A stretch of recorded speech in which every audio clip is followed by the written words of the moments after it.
I want to now introduce the message from the Federation of Cuban Women.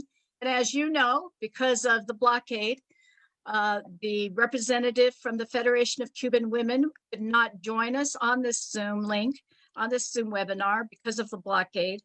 But I want to thank Gretel Maranta Rossett with the Foreign Affairs Office of the FMC, who is in charge of building relations here in North America with us. And reading the statement is a member of the U.S. Women and Cuba collaboration, Caridad Morales Nussa, and is Caridad Morales Nussa, who has been an inspiration from the very moment I stepped on soil of Cuba. Caridad. Buenas tardes. Good afternoon, everybody. As Cindy said, my name is Caridad Morales Nussa. I am a Cuban who has lived out of Cuba for 2 decades now, but is still connected with Cuba. So I am an Spanish and ESL, English as a second language educator, and I have always been amazed by the students that I have had in my classes who have always praising the fact that in their country of origins, they were treated and educated in some different moments in their life and the life of their families by Cuban doctors and teachers.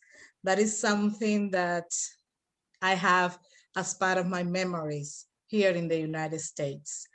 And as I grew up with the Cuban Women Federation organization, so I am honored to be able to read the congratulations message for International Women's Day.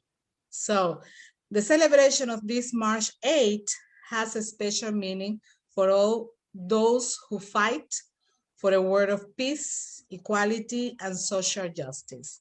On this occasion, marked by the COVID-19 pandemic, which has taken the lives of thousands of people in the world. At this juncture, the Federation of Cuban Women sends its message to all women's organizations, feminists who advocate for achieving equal rights and for the elimination of discriminatory and patriarchal policies that impact their lives and our lives and those of their families and our families.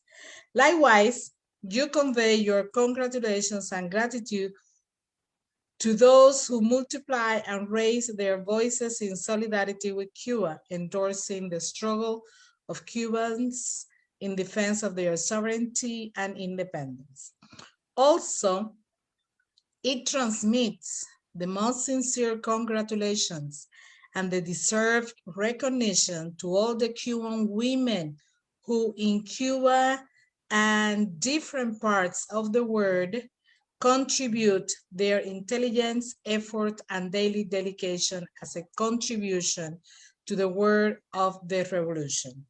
As part of this humanity, we are witnesses that the hegemonic capitalism that is intended to be implanted by force, by the most powerful powers, have driven and accelerated the deepest and most multiplied crisis that planet Earth is going through.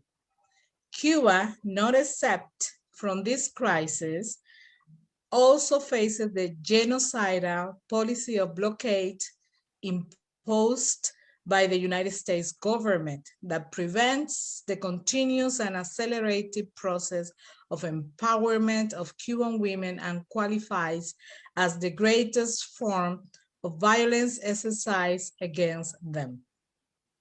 The world is witness, despite the obstacles that we face and that prevent a more accelerated development of our country, that Cuba advances, is strengthened, continues to be an example of unity and solidarity for other peoples, and Cuban women are active protagonists of the socialist social process that is built. For these reasons, and many others, on this day, which is of great significance, we reiterate our congratulations and appreciation to the Cuban women for their contribution and heroism shown to each task of the homeland, and to the women who in the world fight for a future better for everyone. Federation of Cuban Women, March 8, 2021. Peace.